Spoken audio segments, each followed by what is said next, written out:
Welcome back to the Comic Book Bullies. Nurse New Bully. Me host Leroy, aka Griselda's next album cover, with my co-host. I thought I completely fucked that up. I really fucked that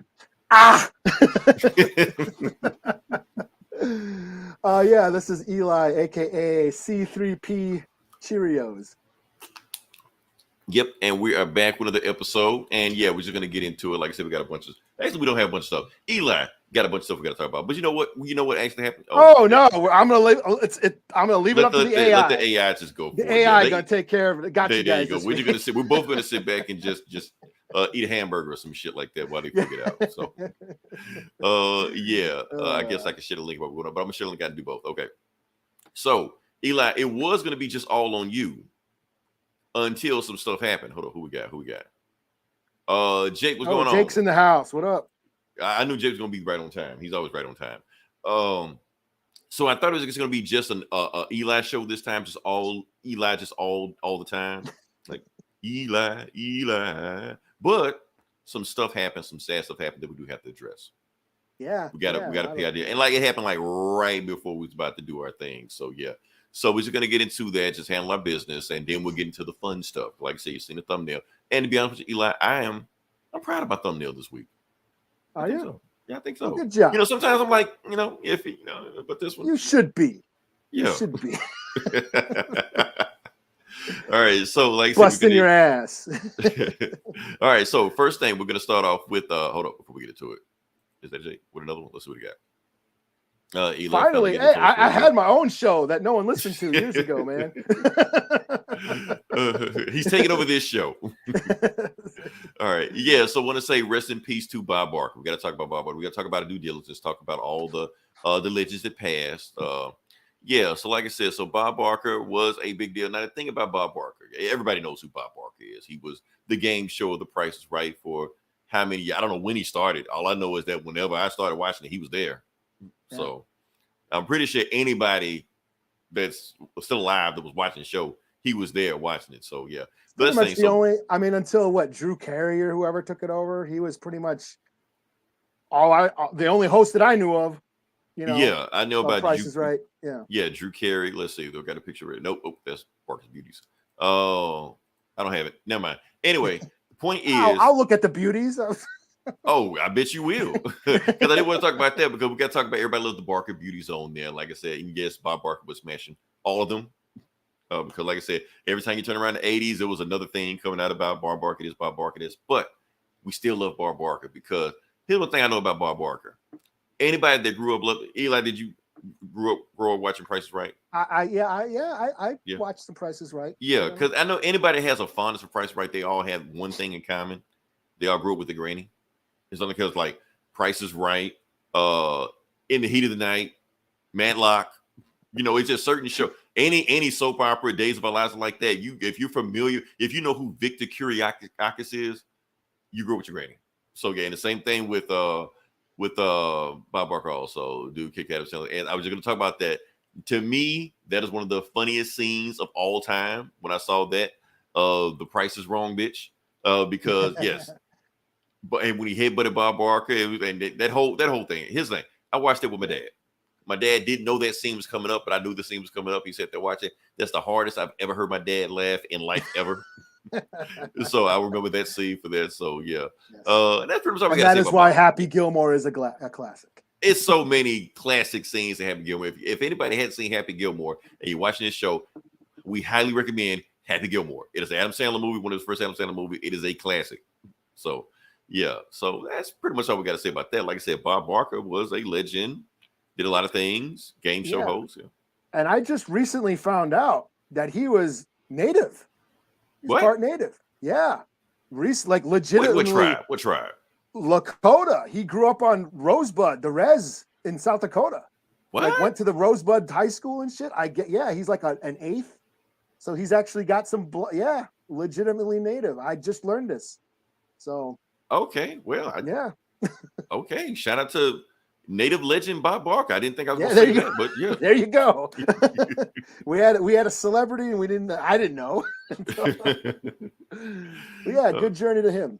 Yeah, good journey, Bob Barker. So, and we're gonna keep the train moving, gonna keep the train going because this one hurt. This one hurt right here. Now, Yeah, a lot this of was people that, shocking. yeah, a lot of people that don't listen to podcasts probably have no idea who we're talking about. This Arleen Sorkin. For those who don't know who Arleen Sorkin is, she is also a legend. Because she did a lot of things. Let me give a quick picture of her real quick. She did a lot of things. She was another soap opera actress, like on Days of Our Lives, like that. But the most important thing she's famous for is that she was the voice of Harley Quinn. Now, just to say she was the original voice of Harley Quinn is not doing it justice.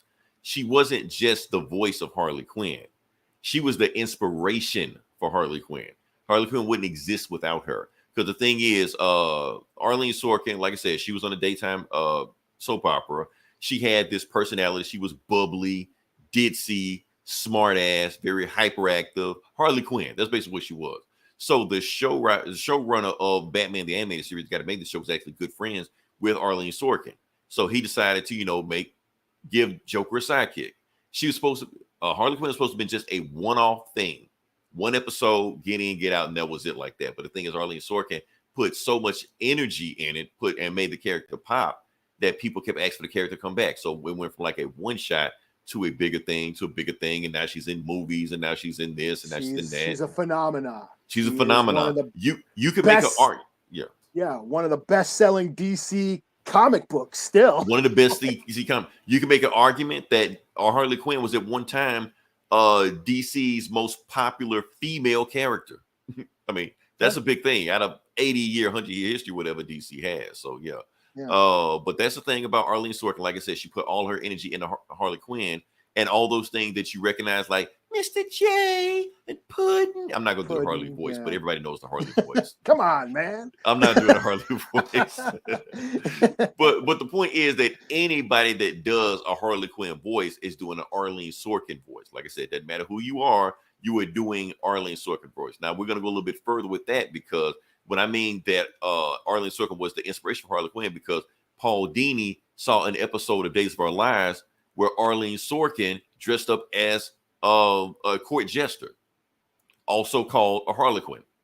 So this image stuck in his brain when he saw it. He was like, okay, she can play a clown. I'm going to hire my friend to play a clown. And that became Harley Quinn. So, yeah.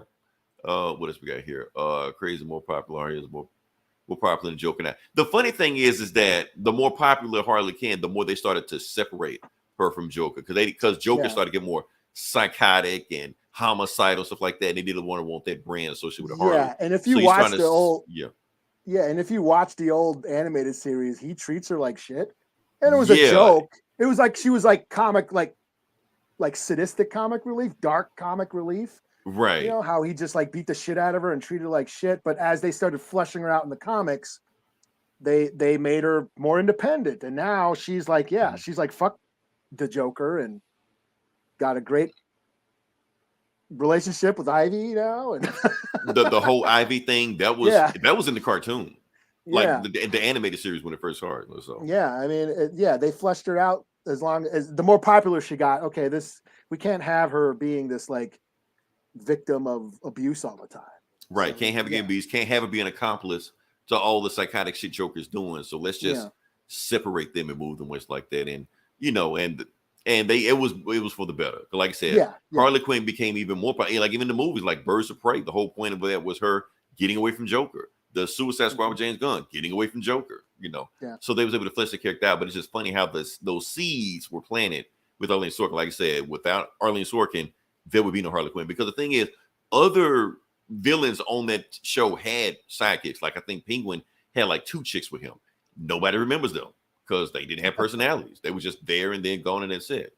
But like I said, Harley Quinn became so popular, and it's all because of Arleen Sorkin. I do want to say that she did the voice of the kid. Now, she hasn't done the voice in like 20 years or some shit, like, or 10 years, something like that. I think the last time she did the voice was Arkham Asylum.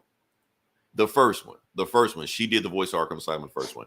After that, then Tara Strong came in, and then she's been basically doing the voice since then. But yeah, that's going on with that. So yeah, like I said, good journey. The fact is that Harley Quinn lives on through her. So well, she lives on through Harley Quinn. I feel like that. So yeah.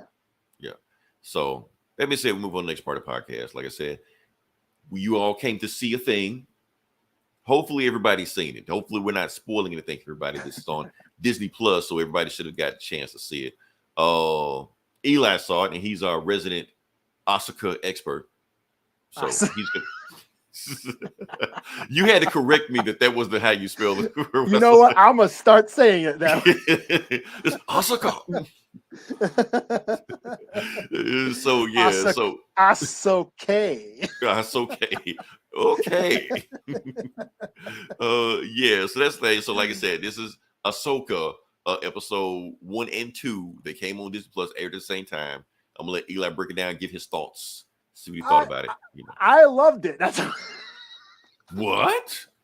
Because here's the thing. Yeah. I haven't seen any other reviews on YouTube, and honestly, I've been scared because it's the same old thing. Also, what's the name of the show again? I can't want to say Ahsoka. Ahsoka is the worst thing since Captain Marvel. I'm like, okay, let me ignore all this shit, man. I'm not gonna pay attention to you. So that's why I needed to hear an expert to see what they think about this show. So, yeah. Ahsoka has been an established fan favorite Star Wars character for over 10 years now. Like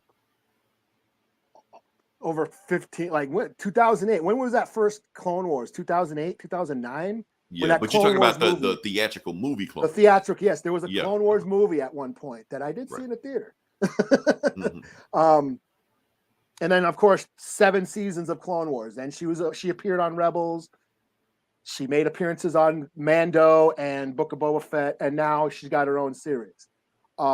So she has a lot more staying power than just being a female Jedi, a girl Jedi. The way Rey was. Rey got a lot of flack for being a woke, gender swapping hero bullshit outrage that we've grown to adore. Right, but at the same time, you're saying that Ahsoka has been accepted by the fan base. Yes, for the most part. A lot of kids, like my kid, he was watching when he was like he didn't really watch the original series or even the prequels. He was into the Clone Wars, and he really got into Ahsoka when he was like super little. Before he got into Dragon Ball Z. And that's the thing. We can say that Ahsoka has stood into time. When you say 2008, okay, let's do the math. What is that? 15 years, roughly, or some shit, maybe longer than that. Yeah. Okay. Like so we're talking about a character that has stood the test of time for 15 years, trying to make a live action. So it's not like it's like Harley, like we just talked about Harley Quinn, how Harley Quinn took time to develop and be accepted by the fan base. Like that same thing with Ahsoka. Like you don't last 15 years without being accepted by the fan base. It just doesn't happen. Yeah, there's a whole generation of kids whose first exposure to Star Wars was the Clone Wars. Right. And Ahsoka, is like I said, a fan favorite. And she is a very strong character. I dig her. I've actually read her novel, like her standalone novel. So yeah, she's a cool character. And she was Anakin's Padawan, and basically fleshed out Anakin way more than the movies ever did. She was basically Anakin's heart, and understanding her story, you understand more why Anakin went to the dark side. So yeah, she's just this really cool character. So this show, I thoroughly enjoyed it. But I'm a fan of Rebels. This show is basically a continuation of Rebels, live action Rebels. I have sucked Rebels dick for a long time now. I mean, let's call it what it is. Rebels is your favorite Star Wars thing ever. It is. I recently watched it in preparation for the show, so it's fresh in my mind. It is great Star Wars storytelling. It gets to the heart of what Star Wars is meant to be, And I said, and in the Clone Wars too. The Clone Wars I felt was great. Some of the best Star Wars storytelling as well. But yeah, Rebels is great. Rebels is a great show, and this is a continuation of it. And we're seeing these characters in live action, which I thought was great. As a fan of the show, I thought everybody nailed it. It's cool to see live action Sabine and Hera and Ahsoka. Well, we've seen Ahsoka already in Mando and shit, but Chopper and various other characters pop up. But But no, I had a great time with it. I thought the 2 episodes were like I didn't know it was a 2-parter at first until the second episode started. Because when Sabine got her ass whooped, I was like, "What the fuck?" Right. Spoilers. And then the second episode started. I'm like, "Oh, okay." Sabine ain't going out like that. So, but yeah, I really dug on it. I mean, that's just because I'm a fan of Rebels, and you know me, I'm a big Star Wars fan. I like some things more than others. Some things I didn't get into. But I don't complain about Star Wars unless other people do. So, right. But I really dug on Rebels, and I think they did a great job translating this show into live action and those characters. So I'm in the bag for this, and I think I'm biased because I'm a fan of Rebels.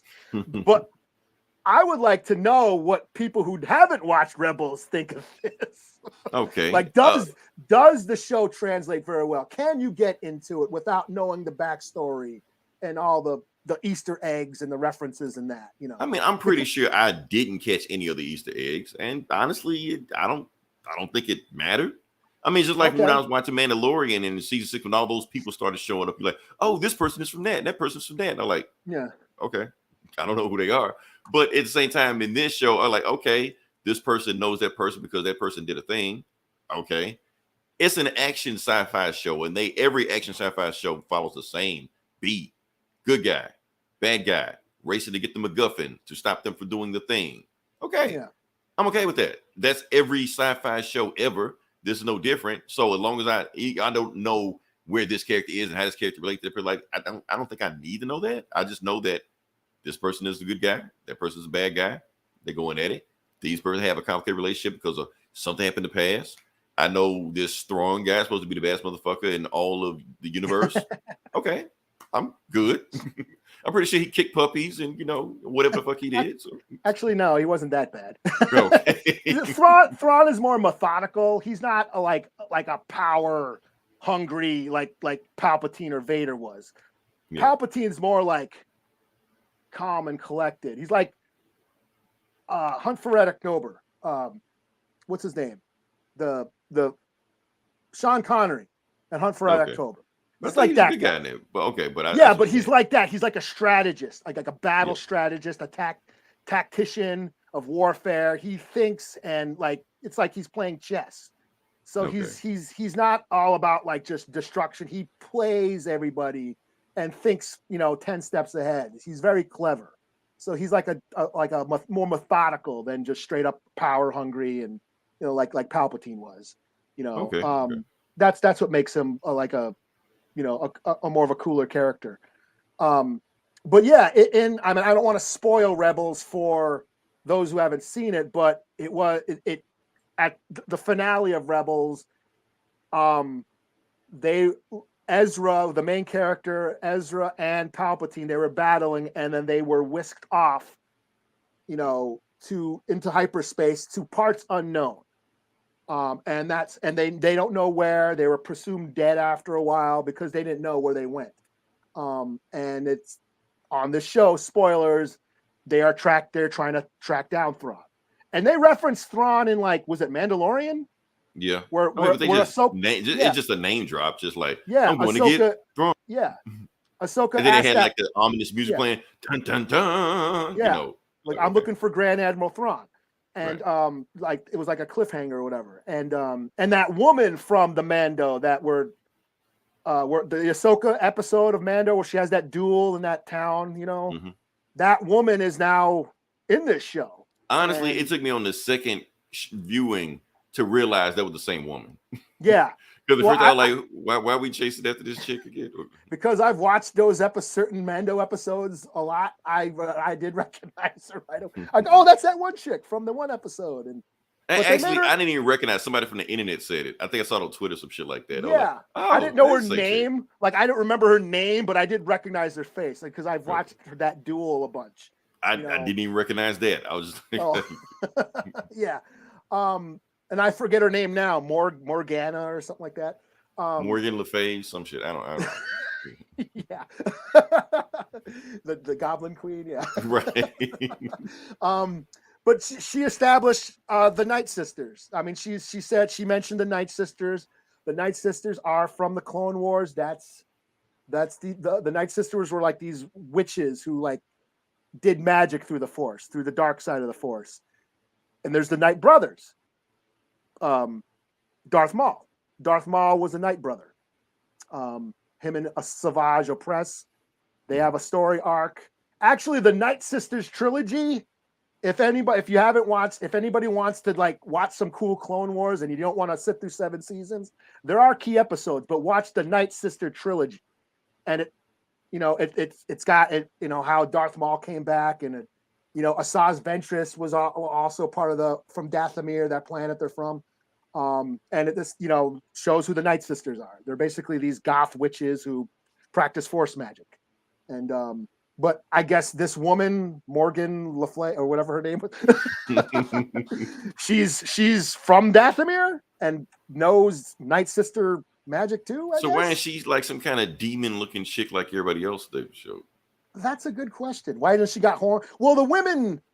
Well, you've seen Asajj Ventress. She's just kind of like pale skin, kind of alien looking, like an evil alien woman looking. I mean, from what I remember, I thought she was demon looking too, I guess. Yeah. But that's just kind of what I remember from her.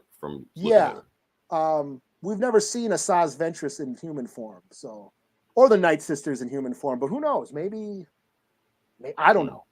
That is a good question. Why doesn't she look more evil looking or whatever? Right. Or maybe she'll transform. Maybe it's like what's the chick? Agatha Harkness, where she really is older, but she does magic shit to make herself look younger or something. That would be cool too. Your theory. Yeah. Or should I be outraged about this? What the fuck? This is bullshit. This is the lore or some shit. The Night Sisters don't look human. What the fuck? This show sucks. Fuck this shit up. But yeah, like I said, I was in the bag. I was into it. I got a lot of the references. I guess there's references that I didn't quite catch that I've seen pop up about Knights of the Old Republic. I've never really played Knights of the Old Republic. It was just too long for me that I never. I got it for free from Amazon Prime Gaming. I just haven't played it. I never made it off that first ship. So. I made it pretty deep in the game. I don't know how far I made it, but I made it pretty deep in there. Yeah. But yeah, I don't know that lore very well, other than just watching. I mean, I've watched a bunch of the cutscenes on YouTube and shit, but I don't know who the fuck was who. So, so I'm not that deep. I like Star Wars, but I'm not really that like no. Once you get past, Star Wars or Skywalker shit, it's a little vague for me. So when they start referencing the Nintendo 64 Shadows of the Empire video game, you're like. Well, I do know that. Yeah, that's. I know who Prince Zizor is and all that shit. But no, I dug it. I mean, did you like it? Like, because you never watched the show, but you said you followed along. But did you enjoy the show? I mean, I liked it, but I'm kind of liking it on a level of I need something to watch. There's nothing on TV. This is some Star Wars stuff on Disney. For what it is, I like it. Like I said, I know it's a whole bunch of Easter eggs flew over my head. I'm cool with that. I'm learning these characters for the first time. Cool with that. Like I said, I'm mainly watching because Rosario Dawson. So you didn't bust the nut when Chopper showed up on screen and. No, but they kept saying his name over and over and over and over again. Chopper. Like he must be a thing. That's all I know. So. He's like the astromech droid Chopper. Well, he's C1-1 OP. So C1-1 that looks like an H 0P. So it's Chop for short. It looks like Chop, but then they call him Chopper. They call him Chopper. Okay. And actually, this isn't his first live action appearance. He was in Rogue One for a second. Oh, really? Okay. Yeah, he rolled by when. So was he in Rogue One first, or no? Rebels? He was on Rebels first, but Rebels first.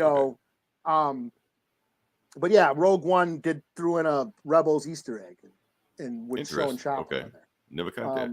So yeah, I mean, yeah, I like I said, I was a big fan. I'm not gonna break down Rebels and all the characters because I did that before when the Ahsoka trailer dropped earlier this year. I like broke down all the characters and told everybody who Ezra was and who Hera was and Sabine. I thought an Sabine was hour-long great. review on a 2-minute trailer. Yeah.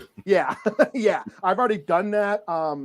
Sabine was cool. I was hoping she was going to throw on her helmet, but she didn't. I would have probably had a nerdgasm because she's a Mandalorian. She seems to be the most interesting character so far. But I feel like this show was trying to make her the most interesting character. And well, she's a Mandalorian. She was the one who brought back the Darksaber. Okay. So she's badass. She's actually a badass character. Kicks a lot of ass. Well, she's Mando.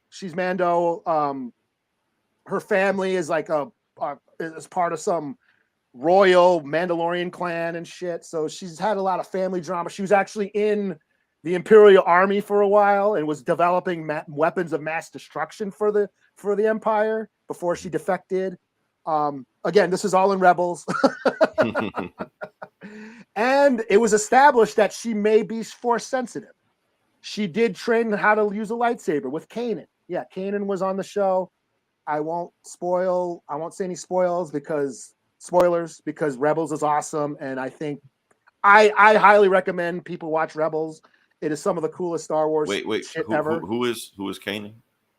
Kanan was a Jedi who escaped Order 66 as a kid. Oh, okay. So he never finished his training, but he always kind of sort of used the Force to get by, and then joined the Ghost Crew, which is the Rebels on the show, and they were like a bunch of they were like Firefly, they were like a bunch of outlaws doing crimes throughout the galaxy, and then they start reluctantly sucked into the Civil War, joining the Rebel Alliance. They first start out just kind of robbing shit and selling shit, and that's where they meet Ezra. Ezra is a force-sensitive kid who meets up with the shit. That's pretty much Rebels. Pretty much follows Ezra. He's like the main character. He starts out as like this orphan on planet Lothal and joins up with this crew of outlaws, and then eventually joins the Rebel Alliance. That's kind of what Rebels is, the show, and Kanan begins training Ezra because Ezra's a force-sensitive kid. And then it was suggested that Sabine may be force-sensitive. And obviously they're picking up on it now because in the show, the Ahsoka show, Ahsoka is going to finish her training. But she knows how to use she knows how to lightsaber fight. Like she was using the Darksaber. Does she? Because she got her ass kicked. Yeah, well, she probably never finished her training, but she did know how to use the Darksaber. Which is when Mando happened and Mando couldn't lift the Darksaber. I'm like, what the fuck? Like Sabine was like 19 years old and kicking ass with the lights with the dark. Like, why can't this dude lift the light? I don't know. I'm not going to start bitching about that. But I think this show is this is Filoni's bread and butter. This is where he shines. This is his baby. All these characters are his creation. Dave Filoni, he's the one who created Clone Wars. He's the one who created Rebels. He was the one who created Ahsoka. And he really understands like the Jedi lore and the nature of the Force and the main themes of what Star Wars is about, and understands that Skywalker legacy. So he really understands that, and that's why those shows are so great. So I think this is probably going to be one of the better shows out of all these live action Star Wars series, because this is his shit. You know what I mean? This is his baby. He's finally getting to do this in live action. So I've always kind of had high hopes for the Ahsoka show because it's Filoni doing what he does best. This is where he shines. Whereas like Mando and Book of Boba Fett, he doesn't do the crime underworld noir shit as good. Right. They should have got like Garth Ennis or Ed Brubaker to write them shits. You know what I'm saying? Or like Michael Mann or somebody like somebody who does crime movies. Yeah, Miami Vice in space. Yeah, like like to do Mando and Boba Fett shit. But yeah, I have high hopes for the show. I thought the first 2 episodes were awesome. I've watched them rewatched it twice now. It is like a 90-minute movie. These 2 episodes. I mean, yeah, could have put it in the theaters. Yeah. Yeah. So how many episodes is it? Did they say? Is it 8? Is it 8? Wow. Okay. 8. Is it 8 or 10? I don't know. I think it's only 8. I don't know. But yeah, I mean, I think we're gonna like. This is what he's working towards too, because they've announced that Filoni's gonna make a live action Star Wars movie. Yeah. Involving all these characters, involving Ahsoka and Mando and all that shit. That's what he's building towards. That's what all these shows are building towards. You know, so I doubt this show is gonna like take a detour and we're gonna have I doubt we're gonna see like a Boba Fett episode and you know what I'm saying? Right, just be random as hell. Yeah, like all of a sudden we're gonna like, okay, this week it's all gonna be about Boba Fett doing whatever. No, I think this is gonna follow. Well, I mean, the thing is, like, we keep complaining about what he's been doing, but everything he's been doing is seems like he's been building up to this. So yeah, this is gonna be this is probably gonna be the better of all the series. Because I to tell you the truth, some of the series are okay. I thought Obi-Wan was fine. I just think they're fine. Obi-Wan was fine. Boba Fett, I was a little disappointed in. Mando's been fine for what it is. I was a little disappointed in the last season, but I mean, they're fine. But watching this, Andor I enjoyed, but on a different level, on an intellectual. Star Wars for adults. It made me feel smart. Andor made me feel smart as a Star Wars nerd. But I love this. Like, I was pretty much blown away. I haven't felt this way since Luke kicked ass on the season finale of Mando season 2. Right. Like I was like pretty much giddy watching these 2 episodes. I had a blast. And I haven't felt that way about a lot of these shows. So, or like when Boba Fett did the sonic charges in that one episode of Mando when they're flying away, and like that shit was dope, So there's moments where I have I feel like a kid again, but I was pretty much that whole feeling was during these 2 episodes. So yeah, I dug it. I dug it, but I'm biased. And so yeah, it doesn't. Because you're seeing all the things, the Easter eggs, know. And they're gearing that towards you. They want, fans like you to find this stuff. So yeah, I think if you're a fan of Rebels, yeah, you're gonna dig it. You're gonna get the Easter eggs. You're gonna get you have an emotional attachment to these characters. You know what they've been through, and they've been through a lot. So seeing, they're watching Sabine look at that mural, and some characters are no longer around. You know what I mean? There was some feel. I was getting some feels. You know what I mean? But like I said, I'm a fan of that show, and so yeah, I'm biased. So yeah, I dug on it. It sounds like you dug on it just fine as well. Yeah, I mean, it's a show. I mean, like I said, I'm not emotionally invested in anything like that. It's a show. I'm watching it. Like I said, as long as you got Rosario Dawson in it, I'm good. There's lightsaber fights, Star Wars music, I'm good.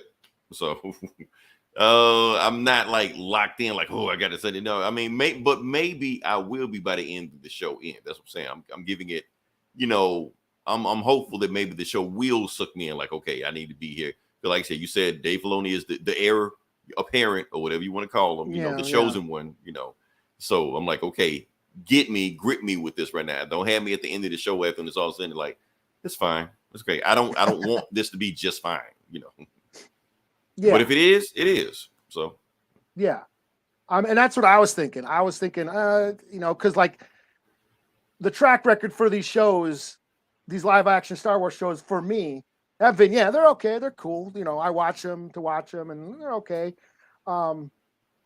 But this one I really dug. Like, like I said, I haven't felt giddy about this since Luke whooped ass on that one episode.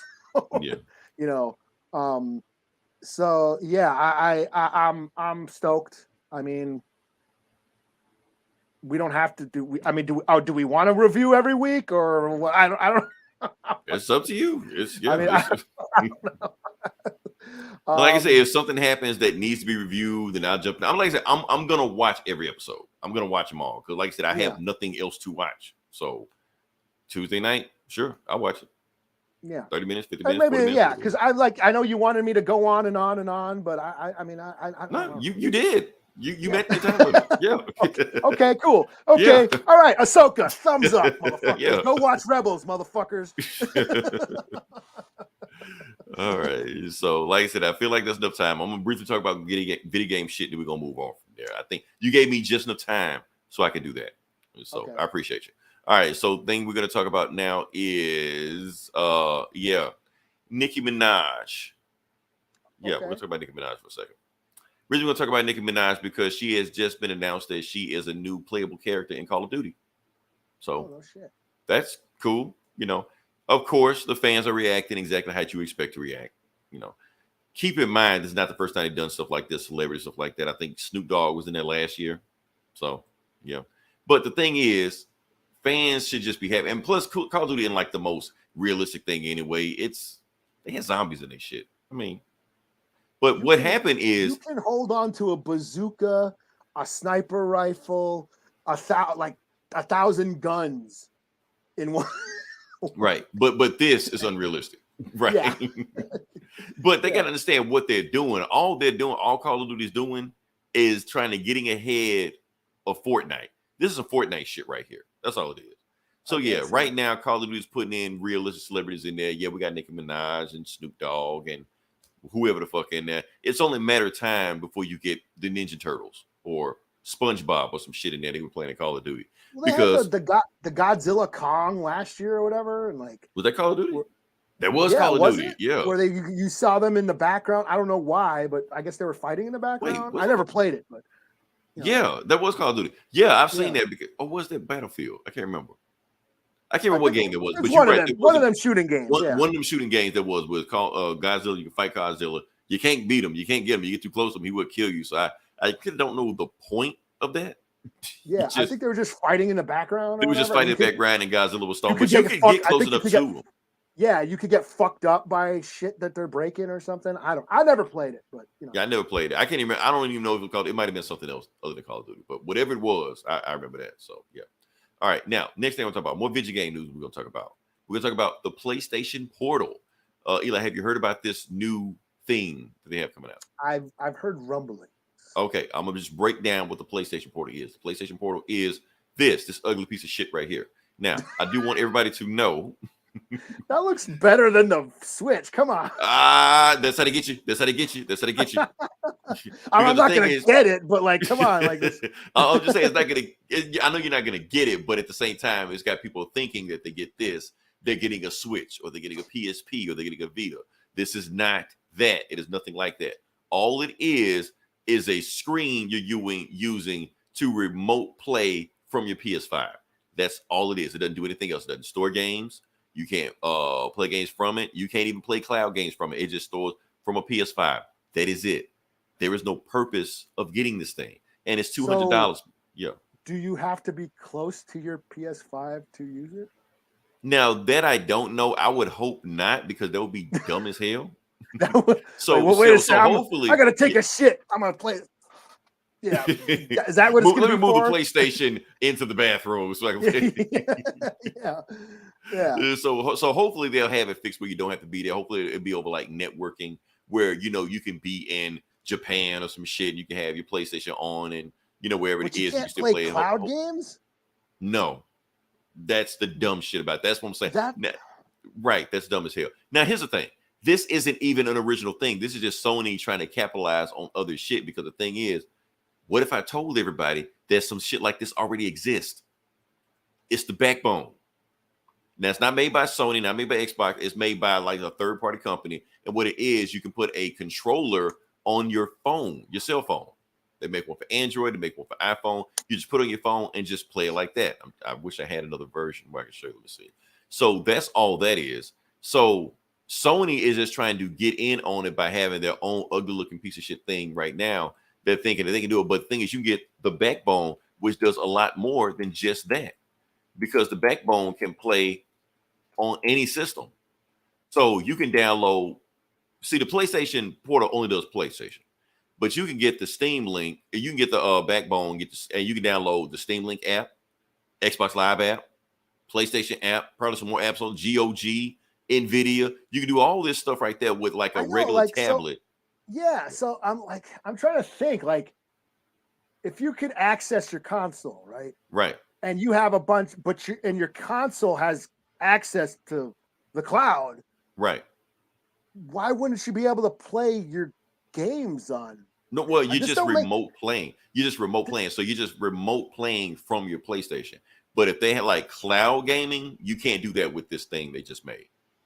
But if you had like a tablet, an iPad, or an Android, you download like Xbox Game Pass, and you have the description, you can do that.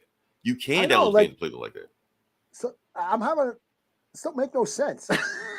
It's a piece of shit system. For instance, like I said, I game on my iPad and I stream from my computer. Matter of fact, I'm gonna just show you an example right now. This is what we were doing earlier. So this is what I do. Like I said, I download the game. Let me see if I can rewind that. That's your iPad? Or that's my iPad. That's my iPad. I should have cleaned the screen, and that's me with a DualShock controller. That's me doing all those things right there. Not the Gordon Gartrell one. No. This is dual. This is premium shit right here.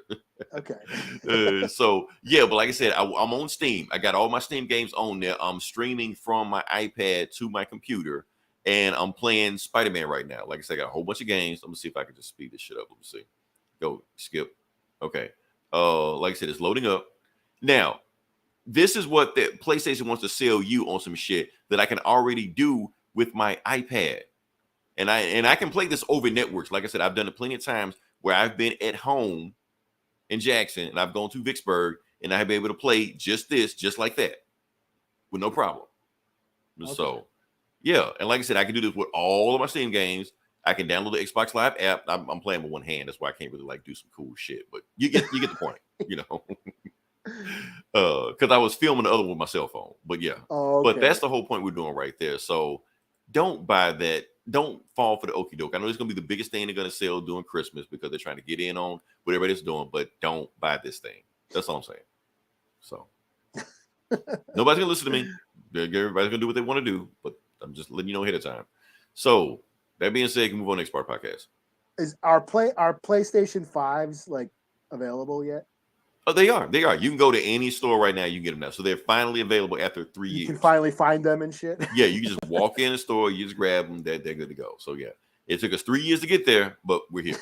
So and they're still $500. And it's still $500. So when they get cheaper, then I decided to get one. But I'm not buying one of those shits for $500. And they came out 3 years ago. No, I'm not doing that.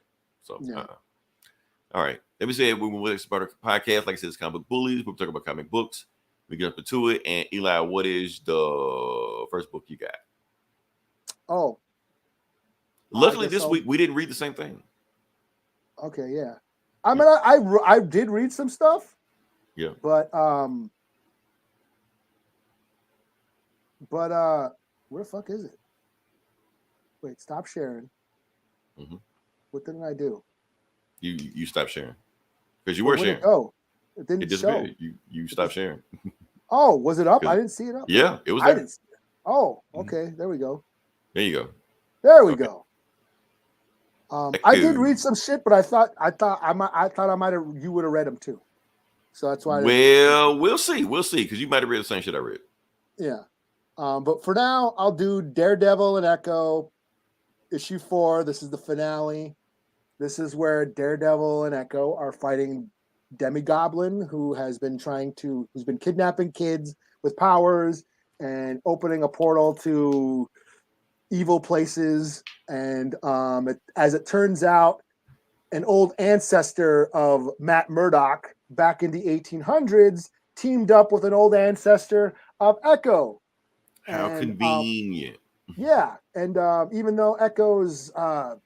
what is Echo? Cheyenne or something? Mm-hmm. She's like not, which are from like Wyoming and shit. Right. Why is she in Mohawk territory? And Did Taboo whatever. not know that? It's comics. Who gives a shit, right? She's got feathers, and that's all that matters. Yeah, he wrote this shit on the way over to Marvel. So yeah, yeah. Backstage at a show. Right. So yeah, and this is back. Matt Murdock's ancestor, great grandfather, whatever, was part of the Dead Rabbits street gang and like in gangs in New York and shit. And they were dealing with like the same thing. So that we go back and forth between gangs in New York shit in 1800s to modern day Echo and Daredevil trying to find these missing superpower kids. They finally find them. Demi Goblin is trying to do this ritual. The ritual calls for Daredevil, someone to sacrifice themselves to close the portal, and Daredevil, decides to sacrifice himself. This issue picks up where he's in the afterworld, or the afterlife, whatever. Afterworld. Is that from Let's Go Crazy, Prince? No, yeah. Afterlife. Afterlife? Is it afterlife? Yeah. What does he say? Whatever. Anyways, the afterlife. Matt Murdock meets his ancestor in the afterlife, and they end up fighting this like Cthulhu demon monster. Meanwhile, back in the land of the living or whatever, Echo and Ghost Rider are fighting Demogoblin and shit. At some point, in the afterlife, Daredevil kills the demon and takes the egg. There's like this magic egg inside the monster, and he crushes it, and that basically gives him back his life or whatever, and he comes back to life, and they kick Demogoblin's ass and close the portal, and everybody lives happily ever after. So that's basically what happens. It's the big finale, the big climactic battle where everybody beats, the good guys beat the bad guys and all that shit. So yeah, I mean, it's fine. I'll give it a 3.5 out of 5. It got I really dug on the flashbacks. I like that gangs in New York flashback shit. That was a lot of fun. The modern day stuff was a little campy and kind of corny at times, but I think this is an Elseworld thing. I mean, obviously, it's not they kind of referenced the shit that Daredevil went through with Elektra and all that shit in the main Daredevil. I mean, this might have been like before that happened, because we don't know the timetable on a lot of this stuff. When they make this stuff. And the whole Chip Zdarsky thing, they kind of make references to that, but I think this is just a standalone story. That was fine. It was fine. It was nothing, great. It didn't blow me away. As far as Echo, her portrayal, a native character in comics, she's getting better. She's not just, at first she was just basically another chick that Matt could bang, just another Elektra, basically. I mean, she's been an Avenger at this point, Yeah, and she had the Phoenix Force at one point, and Ronin and all that. But yeah, I mean, it was fine. Oh, so they clarify in this issue. Remember a couple issues ago, I made a comment because Echo's deaf. She reads lips, and I was like, how the fuck does she know what Ghost Rider's saying, because he's got no lips. Right. So they clarify it in this issue. He basically spells out the words in Hellfire in flames. So, what? Okay. Yeah, he basically puts up Hellfire subtitles for her to read. Okay. I liked our explanation last week better. I don't know. Maybe her thoughts or whatever. Yeah, like it's just in her head or some shit. That would have made more sense. I think they were overthinking it. Taboo was overthinking it when he made that shit. He even said, "I know you can't read my lips, Echo, so I have to spell it out for you or whatever." And he just put some flaming fire letters appear in it could just it's in his head or whatever, or I don't know. It's I guess I don't know. Yeah. So yeah, I thought that was funny. But anyways, I'll give it a 3.5 out of 5. As a whole series, it's fine. Like I said, I was more into the flashback stuff. That stuff was really interesting. The modern day, Echo and Daredevil shit was just kind of campy, a little campy, and I like my Daredevil shit a little more with edge, I guess. Right. So I don't know. We'll see how it goes from there. Yeah. All right. So, yeah. Now I gotta share my stuff. Okay. So first book we're going to do is let's go ahead and get Night Terrors out the way. Night Terrors 4. Oh damn, Night Terrors! It's still we're going on. We're running through it. I've realized they've been dropping them every week. So yeah, let me see. Is that one? That is not one. Oh, let me see if I can get this thing shared up, queued up, as they say. Yeah. So people haven't kept up with the book. Basically, dead man running around in Batman's body. He's resurrected Sandman from the dead. They're fighting this villain that can't sleep called Insomniac, and he's put everybody, the entire world, to sleep because he's looking for something called the Nightmare Stone, which they found last issue, and they're going to use this Nightmare Stone to end insomnia once and for all. That's kind of what's going on right now. Did I pick the right one? I don't think I picked the right one. Is that it? Let's go with that. Let's pretend like that's it. Okay, so here we go. Night Terror number 4. So the book starts off with dead man doing his oh hi, I didn't notice you there. He does it at every beginning of every book. Does like a little soliloquy, stuff like that. But he wants to say that I'm reading a dead man book, but why don't you check out my horror story? Because he wants you to know that this is not a superhero story, it's a horror story. Because he said in a horror story there are no winners, only survivors. And that's when we get to the outline. And this is Arkham Tower, and it's been taken over by demons and stuff like that. And they find out that Insomnia's real body, his human body, is still in the Arkham Tower. And they're going there to stop all this shit. So they're going to walk into Arkham Tower with the Nightmare Stone, but they're basically telling him that, okay, you walk in there, you're walking into his lair. He's going to be the strongest. They're walking Arkham Tower, and all of a sudden there's no demons, no pus or anything like that. It's just clear. No mucus, just clear. So they already realized that, okay, he's in our mind, but let's keep walking up there. They go up the stairs, they keep walking. Damien's getting tired. And that's when dead man turns around and says, son, I'm proud of you. He like, what? He like, oh yeah, this is me. I'm Batman. Dead man already jumped out of my body and went ahead to go fight Insomnia by himself. He didn't want us to get involved. So let's just get out of here. Let's go be father and son. Let's go fishing. I'll go buy you a beer, And Damien just like, bam, stabs him in the head. You're not my dad. And then he's like, but I could be. And then that's when Sandman's like, Damien, wake up. You're like, uh-oh. You're like, Damien just went to sleep. He nodded off for a second. And as soon as he nodded off, he almost got trapped in the nightmare world. So you got to stay awake. You got to keep fighting. So, and that's when they keep walking past. And right when they get there, they find Insomnia's room. But right before dead Batman walks into the room, his ex-girlfriend shows up, Dove from Hawk and Dove. I didn't know they were a thing. I guess they were a thing. She's like, why don't you come to the land of the dead with me, dead man? All Insomnia wants to do is kill everybody on the planet, and you're already dead. So if everybody's dead, won't you be with us? We'll all be together. He like, maybe I want that, maybe I don't, but I'm gonna walk past her. So he walks in, they find Insomnia's body, and it's like I said, it's got all the mucus and all this stuff like that. And they're just like, okay, let's pull the Nightmare Stone and let's get to work. So that's when dead man pulls out the Nightmare Stone, and he hops out of Batman's body, but he's still holding the Nightmare Stone in his hand, even though he's a ghost. But it's magic. Who cares? Nightmare magic. He jumps into Insomnia's body, and he's like, we're going to have this final showdown. So he goes in there, and he realizes this one memory that Insomnia has been holding back from. This is Insomnia's origin right here. So we're in Gotham City years ago, and it turns out he's like a big Justice League fan. He's like, hey, honey, I'm home. And his family is, but yeah, so he's got a family or had a family. And they're also Justice League family members also.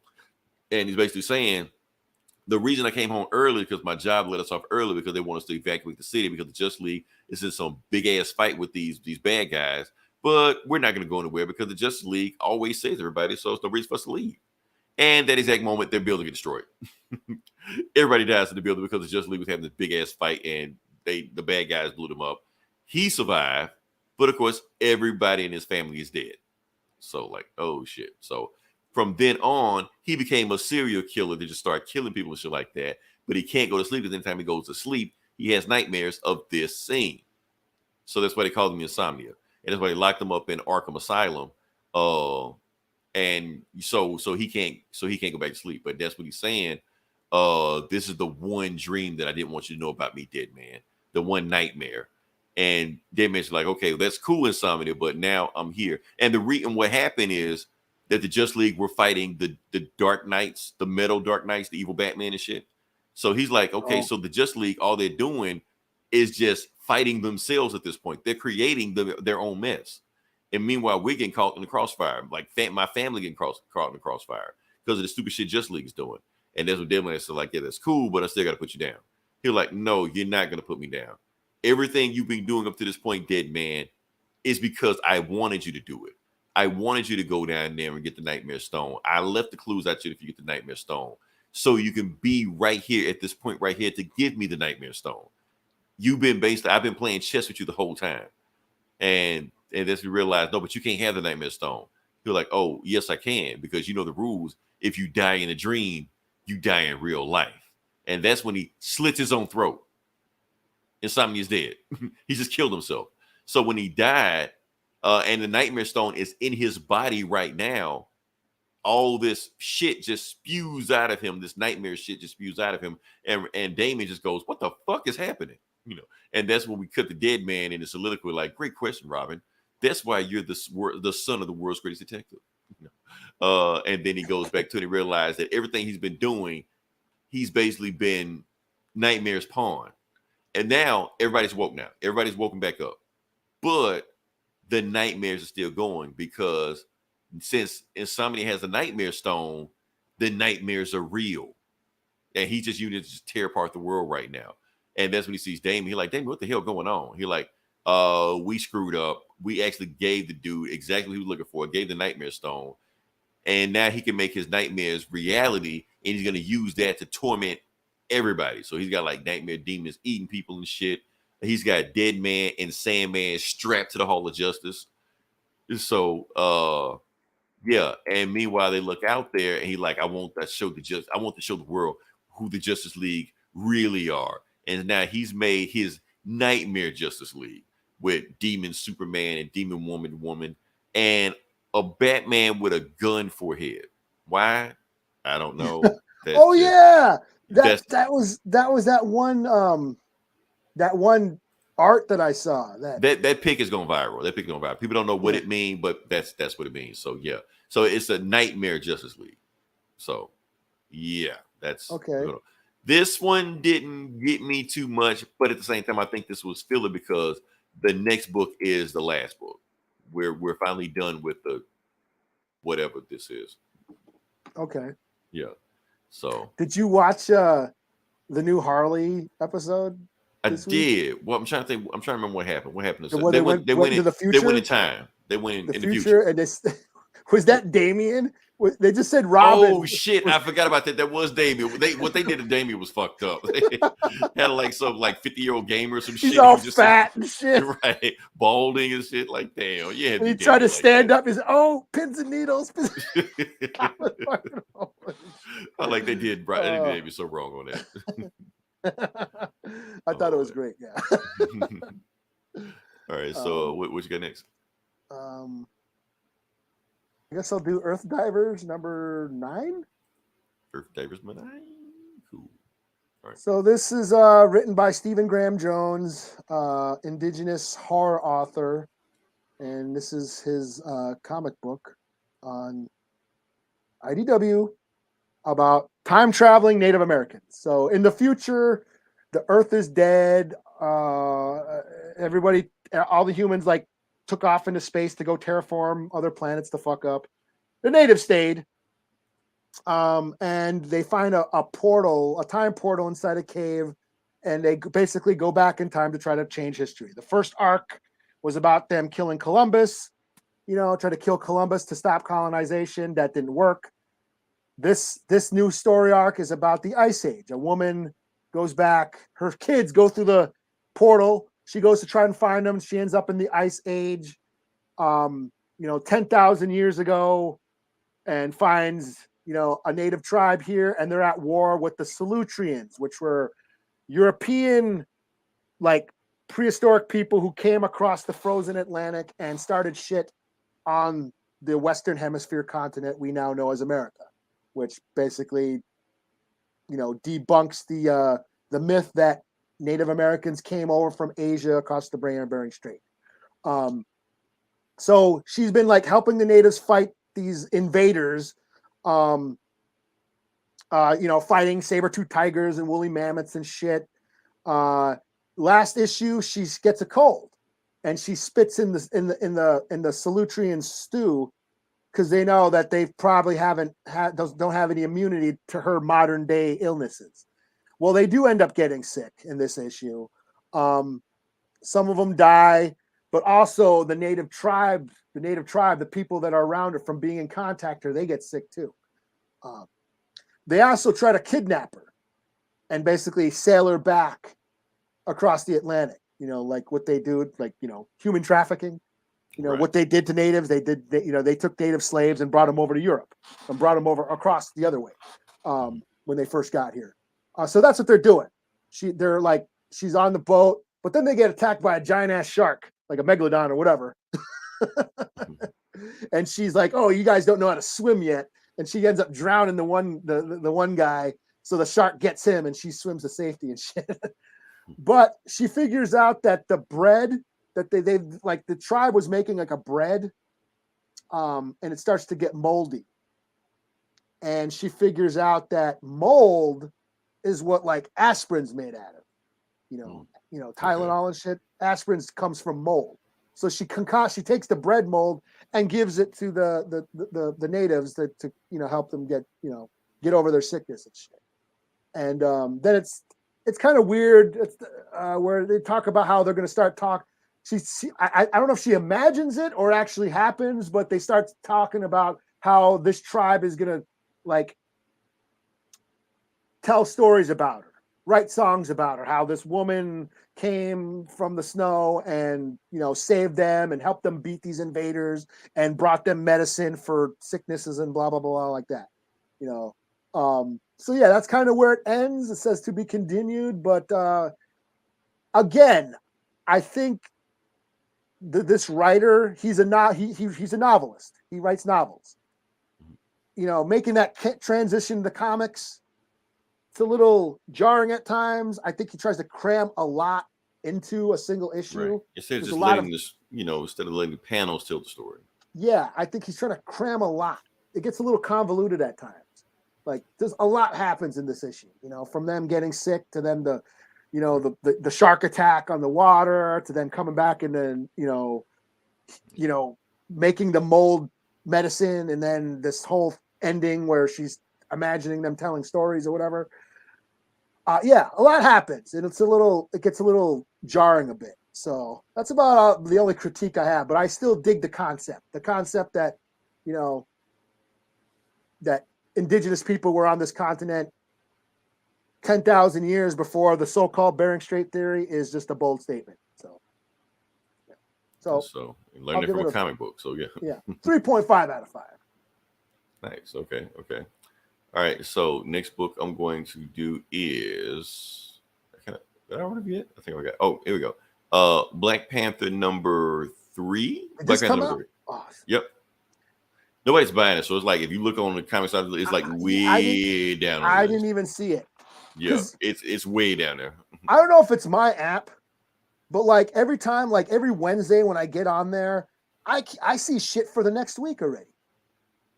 Oh no, it does that. It does it. So you gotta go back or something. Yeah. It's so it's a glitch. It's fucking up. Yeah. Yeah. I like click. Oh, that's out already. And this will be available next. Oh shit. Yeah. Pre-order so or whatever. I'm like, they're showing you was next week stuff. So yeah. Yeah. I'm like, what the hell? And so it's like, I didn't even see this. It didn't even pop up on. But like I was saying, like if even when you look on it and you go and you know where to look, it's like way down there. So because, like I said, nobody's buying it. So it's a book. It's happening. But to get you caught up, what's going on right now? Like I said, Black Panther is in a different city called Burning T'Chaka, which is on the outskirts of Wakanda. It's like as far as you can get from Wakanda without leaving Wakanda. And he's basically their Batman, Daredevil, whatever, silent protector, of the night, doing a thing. And he's chasing down this chick that's basically his version of a Catwoman, but not Catwoman, but kind of Catwoman. Anyway, we're here. All right. So, yeah. So, like I said, he busts in her room and she's just in a towel. Of course, how convenient, and he knows everything about it. He knows her name is Tina. He knows she prowls at night as Besa. He knows everything about her. Meanwhile, she's reaching for her, her weapons and shit. And she's just like, get out of my house before I kill you. Because she still thinks he's a cosplayer. So she goes for him and tries to attack him. And right before you get there, he does not move. T'Challa does not move at all. He just like, what's going on? He's like, why didn't you move or try to disarm us like that? He was like, look, if I wanted to kick your ass would have been kicked by now. I didn't come here to kick your ass. I came here to ask you questions. That's all. And she's like, okay, well, fine. And she put a weapon down and just starts questions. She's basically trying to find out what's going on right now. The reason she's like going from, breaking into places, stuff like that, and stealing out of safe like that, because there have been a series of kidnappings of the wealthy and powerful people in Burn T'Chaka, or they call Biddy. Biddy is the name they call the city. So Biddy City, what they call it. So, yeah. And she's basically saying that what's going on right now, that the 5 families have people getting kidnapped right now. But one of the 5 family members have nobody in their family has been touched right now. Baba Nikisu. I'm just gonna call him Baba. Baba is the head main crime boss of Biddy. But they're saying he's so much of a crime boss, they don't even call him a crime boss. He's like the daimyo or the sovereign. He's like above that. He's damn near like what T'Challa is to Wakanda. He's like that to Biddy, But like I said, anybody gets in his way, he takes them out. He has a generation of crime families. They just pass it down from crime family to crime family. And he's the most ruthless dude. And it seems like he's taking out the competition. He wants to be the main guy. He wants to let anybody else to get them. So, and he's kidnapping members of their family. And so what the point is that she realizes that one crime family, Baba, is becoming too powerful for the rest of the crime family. She can't have that. The 5 families have to have balance, because if there's not balance, it's going to throw everything off, because it make it easy for her to steal shit. So, and that's what, like, damn, okay. So the child is like, okay, so why don't we, put our heads together and figure out some ways to do shit. She's like, okay, cool. But while she does that, she grabs her dagger one more time and throws it at him at his back to see what he does. And he catches it without even looking. And then when she realizes that, did I say Ewing? Oh, F-Wing? Whatever. And when he catches it without looking, she's like, wait a minute. You're not a cosplayer. You really are him. She's like, yeah, I'm him. But that doesn't matter right now. Let's team up together and try to find out what's going on with the 5 families. So that's how the book starts. So a couple of days later, we go to K2 Market, and basically what's going on right now is that there's news going on that the biggest wedding in Wakanda is happening right now. It's the wedding of the century. Like, the wedding of the century? What are you talking about? You mean bigger than Black Panther and Storm? And she like, who? like they cool. I don't know those people. That's like Jay-Z, Beyonce. They might well be for me. No, these are like people homegrown from Biddy. They're right here. Oh, the dude washing dishes like that, that's T'Challa. But he's in disguise. He's got like a hologram disguise that Shuri gave him, so nobody can tell. So that's his secret identity right now. His secret identity is Izzy, so that way he can move around the city without anybody paying attention to him. So while they're doing that, people walk up to him, and it's these guys right here. They're basically mobsters. They're from one of the 5 families, and they walk up to him, and he reaches in his pocket, and Izzy or T'Challa grabs his arm before he can reach up and go on. And he's like, wait, what the fuck? And he moved so fast, he didn't realize what was going on. He's standing there while like dudes waving guns at him and shit like that. But Izzy has to remember, like, oh shit, I'm T'Challa. I could kick these guys' ass, but I gotta pretend like I can't kick these guys. Kind of like Clark Kent Superman. Like I can't let them know how badass I am, So he like, now let me just reach in my pocket slowly so it won't beat my ass. And he gives them a shopping list of food that the bride wants catered to them. She wants catering for the wedding, and she wants it done at 7:00 today. They're like, well, I ain't got time to do all that. Like, well, you better make time, and they just leave. And like, oh, and have your bodyguard bring this shit too, just in case some crazy shit happens. So they go fix the food, and they basically say, okay, when I fix the food and get everything ready, you go take it to the wedding and let them know that we brought it so we can, get free advertising like that. So, and that's the thing. So basically, talk to the Tima, and they're basically having a conversation. T'Challa basically saying, look, I got to wait inside of the wedding. And she's like, I got to wait inside the wedding too. Don't worry about how I got away in. I got away in. And she's having a flashback of what she did. So she's from Mahanda, which is the nearest city outside of Wakanda. So like burning T'Chaka and Mahanda right next to each other. And basically she's running from home. But while we look at the door, we see her family, and you see like the purple resin. She's like this, like the gifted gymnast and stuff like that. So that's how she knows how to do all her Catwoman, Elektra, ninja shit. Because she set all her life for that. And we don't know what happened with her family, but she ran from home. We don't know what happened, but I'm pretty sure we'll find out later on.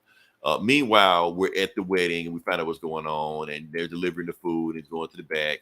While they're delivering the food, he's going to try to find a way to talk to Baba, the main guy. And while that's going on, Natima is at the party also. She's just mingling, watching everything's going on. And then somebody crashed through the door. And who crashed through the door? Deathlock.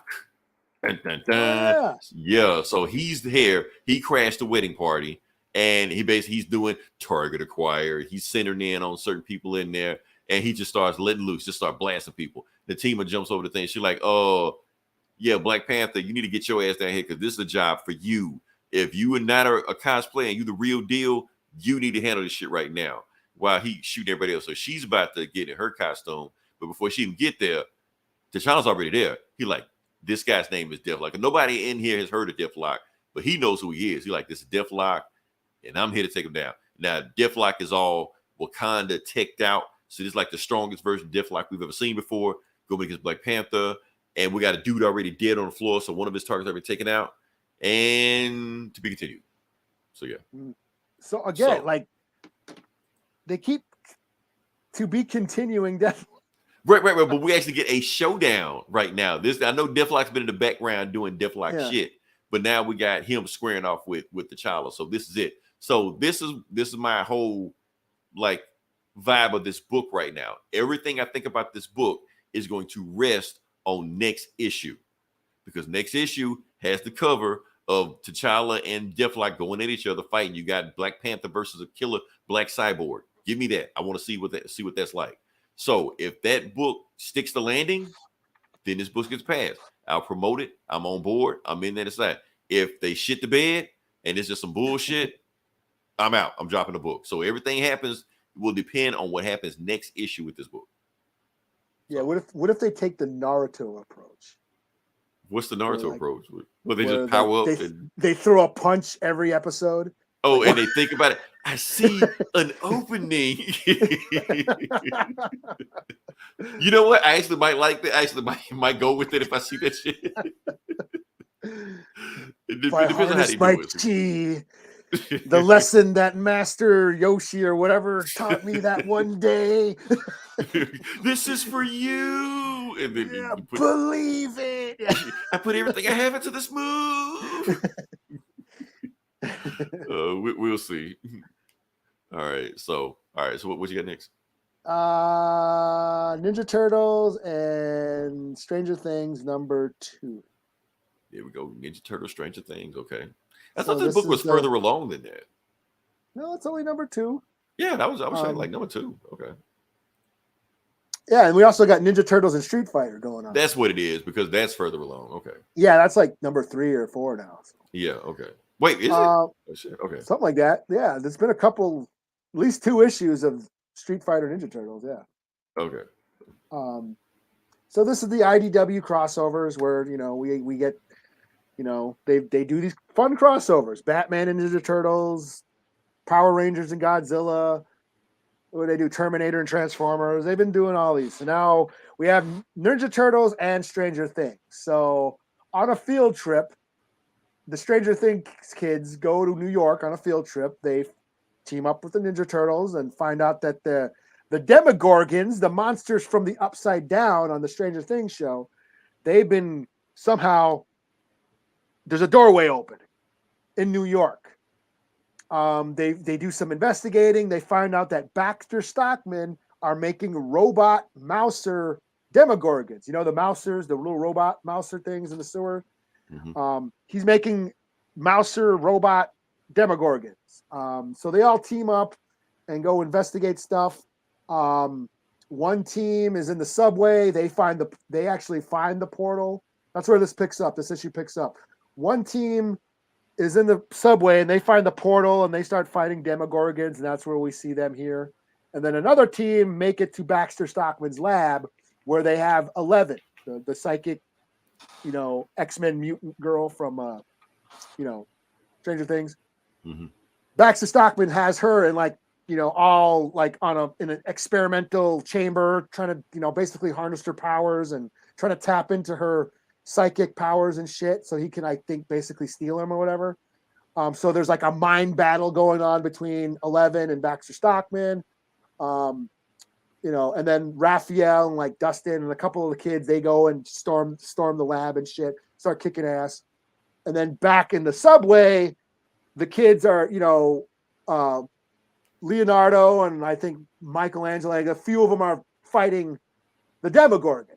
And then the Stranger Kids things are the Stranger Kid, Stranger Things kids are watching the battle, they don't know what to do and shit. Lucas is like, oh shit, I don't have my slingshot, and they don't have any weapons. So the last panel, which I should have grabbed it, that was a better panel, but it didn't have the ninja drawer.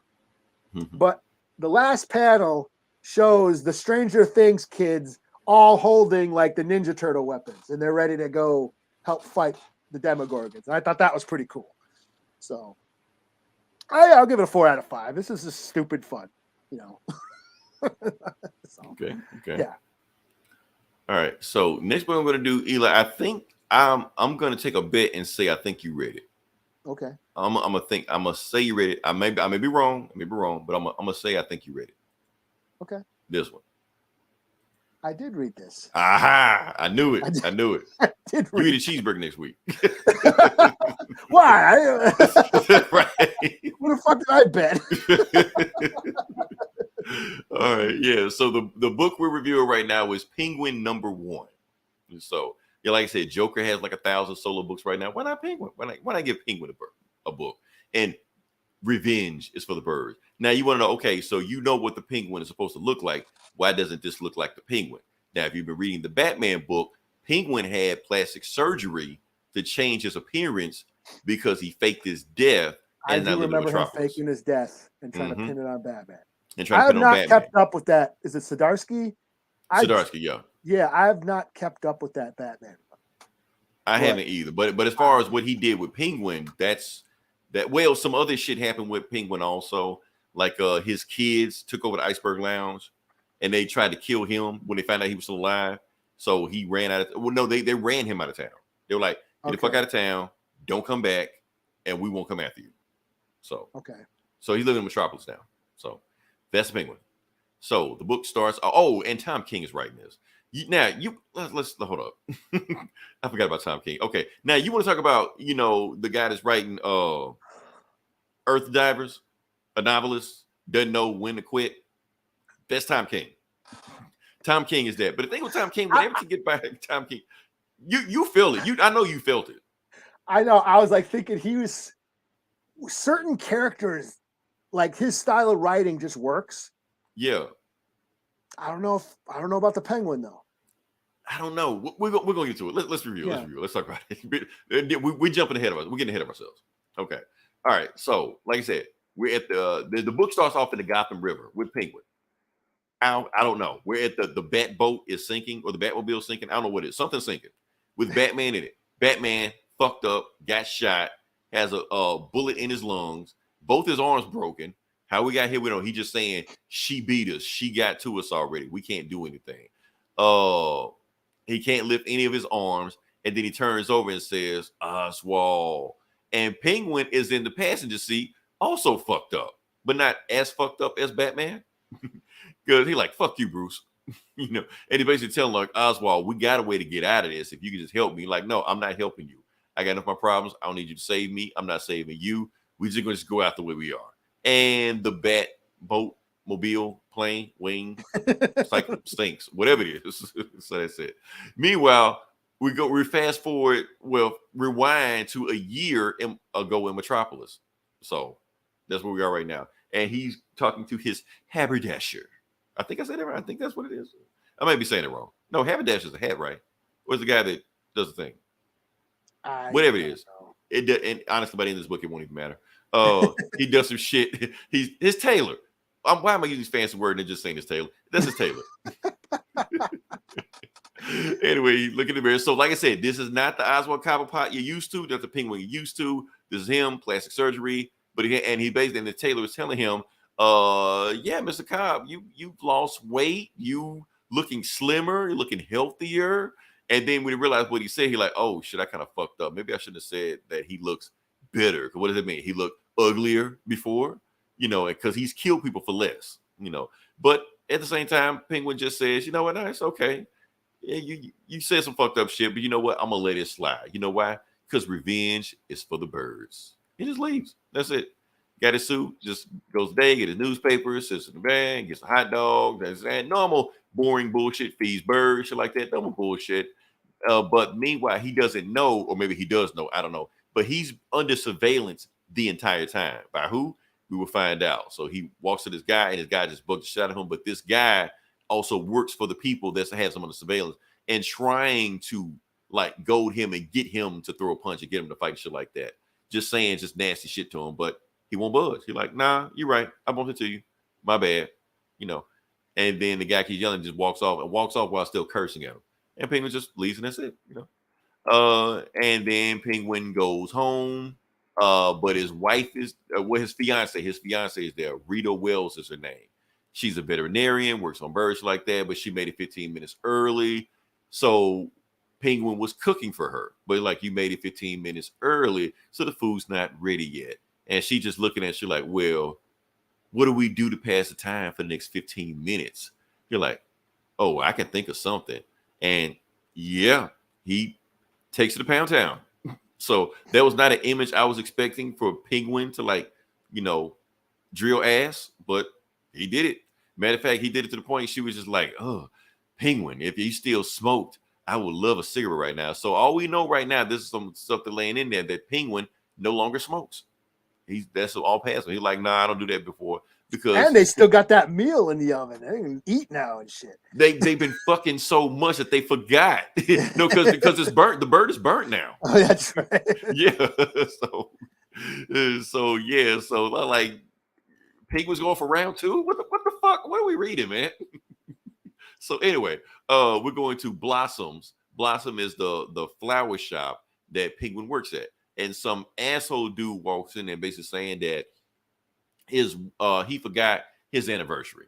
His wife is pissed at him, so he's coming here to buy some flowers, but he want to buy some flowers that look expensive but aren't expensive. And that's when Penguin says, well, rule of thumb is that you usually get what you pay for. And that's when this asshole goes in this long thing about, oh yeah, rule of thumb. You know where that came from, right? Like everybody says it, kids say it and shit like that. But it really came from a term when men used to beat their wives back in the day. That's where the term came from. Now, I didn't know this. I didn't know this was a thing or not. And maybe Tom King just pulled this out of his ass. I don't know. But basically what he's saying is that the rule of thumb came from when men wanted to beat the shit out their wives, but didn't want to beat them too bad. So they would use a stick that was no bigger than their thumb. And that's where the rule of thumb came from. You know, and that's when the bird bites him. You're like, fuck you. He was like, well, maybe you should buy your wife some jewelry, you know, because what you really fucked up, flowers not gonna do it. He was like, well, how about fuck you? How about that for a rule of thumb? And then he walks out, leaves, cusses him out, all kind of shit. And that's when somebody else walks in and shoots his bird. And it turns out this is Spinoza. So apparently she's already a Batman character, like a reoccurring character. Riddler had shot an eye out last time she was in a book. So, and he was like, you killed my bird. You're like, come with me. So she arrests him and takes him who knows where. All we know is that Amanda Waller's there looking at him. And basically Spinoza she calls her Officer Beep. Actually, they don't call it Beep. She actually calls her something, but we don't see what it was. And she like, may the wall never fall. And so basically they leave Penguin in there for a whole week in a room. They give him 3 meals a day and a bucket. That's it. And he just stuck there. He never tries to leave out. He never goes anywhere. He just stays there. And eventually Spinoza comes in there and has a conversation with him, basically tells him what's going down. Like, okay, look, I know you're off the scene. I know you saying you're retiring, all this bullshit like that, but you're going to go back to Gotham. You're going to take over the Iceberg Lounge. You're going to take over your whole operation just like you did before by any means necessary. I don't care what your kids say. Kick their asses out of there. And if you don't do what we said you did, then we're going to put your fiance on charges. Now, even though we know your fiance didn't really do shit, we're going to find a judge that don't really care and put on charges anyway, and probably put on death penalty. So those are your options. You either do what we say and you work for me, or we put your wife in jail. And you in jail as well. And Penguin doesn't say anything. And you're like, so you got 2 choices. You either leave out of here out the front door. So it turns out the door that Penguin has been in has been unlocked the entire time. He actually could have left anytime he wanted. They didn't lock the door. Oh, and now even though he said he doesn't smoke again, now he's smoking again, letting you know that the Penguin is back. You know, just the little hint right there. And that's the thing is basically the government wants to put their own crime boss in power. You know, like shit they always do. Mm-hmm. So that's what they're doing right now. So Penguin just gets up and leave, and it's basically saying like you either take an Uber or you can just walk back to your home. We have a guy down there that will give you an umbrella to walk back in your home with. So it turns out that, and she's so happy what she just did, she decides to scream out, "Fuck!" or something, whatever. So it's Penguin and or shit or balls, ball sack, whatever. But cock knobbler. But Penguin is walking in the rain with an umbrella. That's foreshadowing. So he walks back to his tailor and he's like, "Hey, you ready for your new suit, Mr. Cobb?" And he just beats him to death with his umbrella. Or I don't even know if he beats him to death. I don't even think he beats him to death. I think he just beats him. But he beats him just enough. And he looks at and we're back to Batman, and Batman is sinking, and maybe he killed Batman. I don't know. Is that guy dead? Yeah, that guy's dead. Yeah, Taylor's dead. Batman's dead. Penguin's dead. Everybody's dead. But he's looking at his umbrella and realizes his umbrella is smaller than his thumb. So it's cool for him to beat people to death with his umbrella. Because that's the rule of thumb. Mm-hmm. The end. So, yeah. So, like I said, this Tom King is putting all these $5 words in here to say the most simplest ass story. It's like, it's not a whole lot of shit that happened in this book, but it takes a long time to read this shit. Like, keep it simple, Tom King. Like I said, with Tom King, you just don't know what you're going to get with Tom King. You don't know if you're going to get. I felt it dragged a bit. Yeah, that's what Tom King does, man. But it didn't have to drag. That's the point. Because the story is really simple. A lot of shit, he could have just carved this shit out. It didn't need all this explanation. We didn't need him talk about the hot dog stand. I don't give a shit about Spinoza and why she doesn't curse anymore and all this shit like that. We didn't need all that. Yeah. And it's like 3 pages. Yeah, there was stuff that the stuff was going on in continuity that I wasn't aware of, and that made it drag even more. Like, okay, I don't know what's happening. Right. But, okay. And then at the end, okay, they just want to put him back in power. Like, you could have just said that. We didn't need all this shit. We didn't need him shitting and whatever in a bucket for a week. Just get to the point. And what's going on with Batman? Oh yeah, Batman's dead for some reason. Yeah. Like, but that's another story. Don't worry about that story. Don't worry about Batman dying. That's on issue 14. We'll find out. Yeah, like what the fuck? I don't even give a shit if Batman dies in this book. Like, fuck it, I don't care. This is shit. Because like Tom King should have got to the point with the story, man. It's like Tom King can be so good and so bad. It's like he's the worst best writer out there, man. I don't understand it. I don't get it. Yeah. Well, it's just like he gets paired with characters that just don't gel. Like I don't care about a psychological profile of the Penguin. I just want to see a Right. mob boss do some shit. You know what I mean? That's all we want. That's what I thought I was getting. I thought it was gonna be like mob. I thought he was gonna say every time I'm out, they pull me back in or some shit like that. You know, that's some gay. Like I don't need like the Sopranos therapy sessions. You know what I mean? Like, right. But that's what Tom King wants to do. Yeah, so he wants to put Penguin through a therapy session. I'm like, I don't. He wants to compare him to the other Gotham villains and how he has an inferiority complex and all this shit. I don't care, man. Or even if you do that shit, do that shit in issue 5 or something like that. Don't start off the book with that shit. Yeah. Like, okay, put him back. He's a mob boss. He got to be him back. The government wants him back in power. Boom. There you go. That's why he's back in Gotham. Yeah, they give him mercs or something. Like, something, anything. Yeah. Yeah, he's just, and then he goes and takes out fucking Mulroney or whatever. I don't know. Somebody do something. Yeah. Make it. Yeah. I don't know. I wasn't feeling it. Yeah. That's why I didn't put it on the list. But it could have been. That's the thing. It's there. It's there.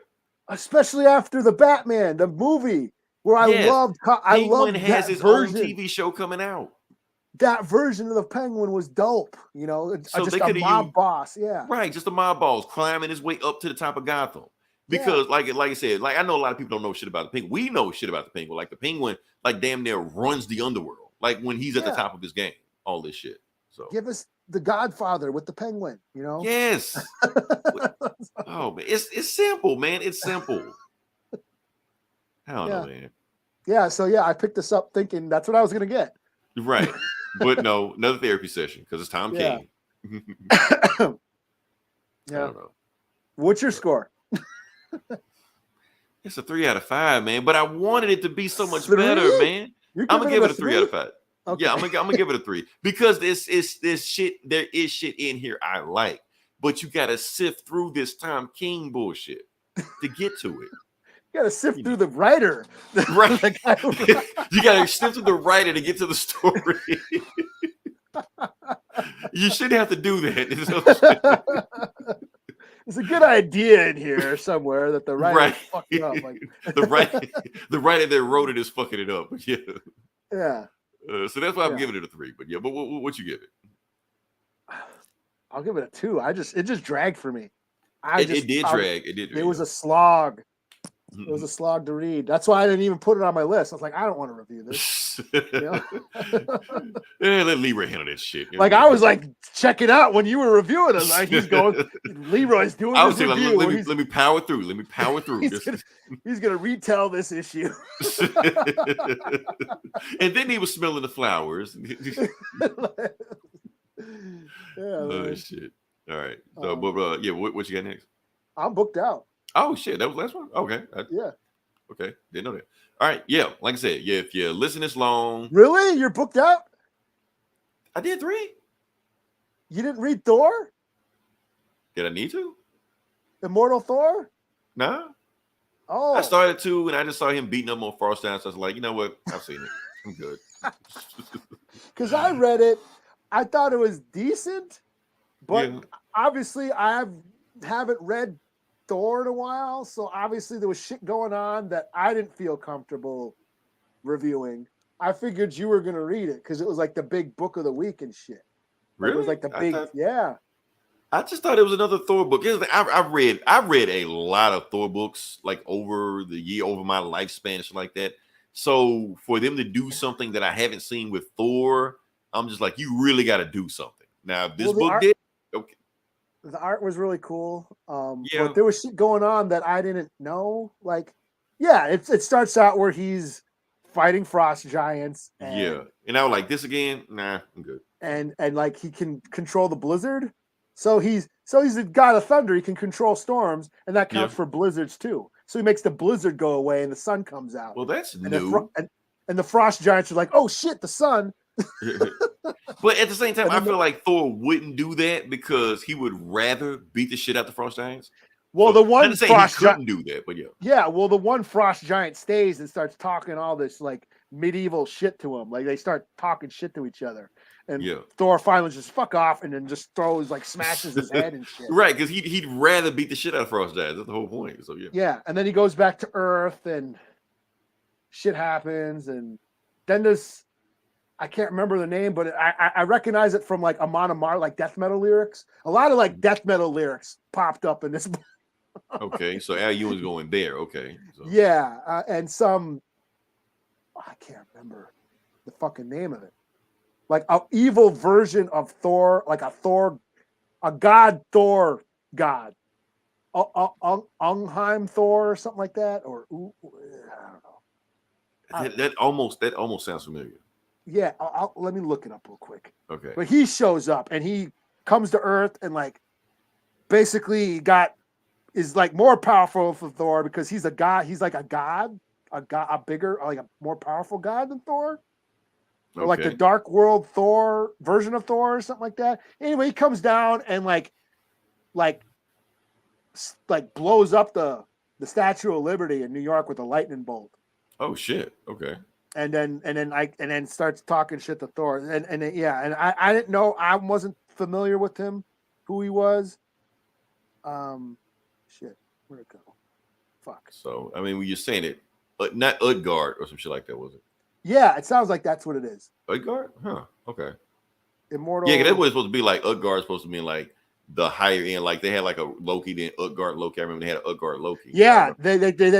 They Utgard, mentioned Loki. that. Okay, yeah, yep, all that shit. And he's like a big dark god. Yeah, and he's supposed to be like more powerful than Thor. Like Thor can't fuck with him. Yeah, that's who it was. Okay, so he shows up. Wait, Utgard Thor or Utgard Loki? Both. Well, they mentioned Loki, Utgard Loki. Okay, but he's the one who shows up and blows up basically starts like fucking up New York.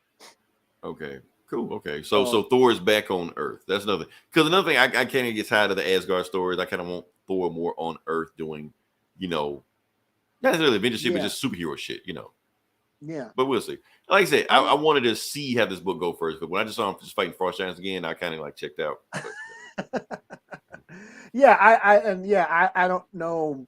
I'm not current on Thor. I know wasn't Donnie Cates writing it, and then he got you heard about we never mentioned that on the show, but yeah, Donnie Cates finally revealed he was in a car accident and he was in like a coma for 6 months. Yeah, and doesn't remember shit, and doesn't even remember his own writing. Like he's reading his books now and don't remember him writing it. That's how fucked up shit was. So he was writing the Hulk and Thor and both at the same time, and So speedy recovery to him, but I mean, I thought it was decent. I just wasn't familiar with what was happening. Okay, like I said, I'll get into it because I always catch up with Thor books eventually down the road somewhere. I figured you were like all over it. I mean, like I said, it's a lot of these Thor books are just Thor beating the shit out of people. It's not really like introspective or shit like that. It's like but I'll get to it. I'll get to it eventually. So. Because sometimes with a Thor book, that's all you want. Him just beat the shit out of people, Yeah.